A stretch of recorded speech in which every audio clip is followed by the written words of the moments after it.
साँच्ची भनेको के मलाई कहिलेकाहीँ आफ्नो असाध्यै माया लाग्छ। कस्तो थिए, कस्ता थिए सपना, कति आशा, कति भरोसा। र यहाँसम्म आइपुग्दा कति त नसोचेका, कति त कल्पनै नगरेका कुराहरू भोग्न पाइयो, देख्न पाइयो। कति पटक त विचलित भएँ, कति पटक त रोएँ, कहिले आदेशले आँसु झर्यो, कहिले कसैको ढाडस पाएर खुसीले आँसु निस्कियो, विश्वास तोडियो, भरोसा भाँचियो। तर सोच्दै नसोचेको ठाउँबाट सहारा र साथ पनि त पाइयो। जे होस्, ए जिन्दगी सधैँ कृतज्ञ छु।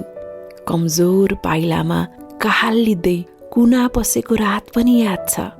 हार मान्ने छैन भनेर आफैले मन बाँधेर कदम अघि चालेको नि याद छ।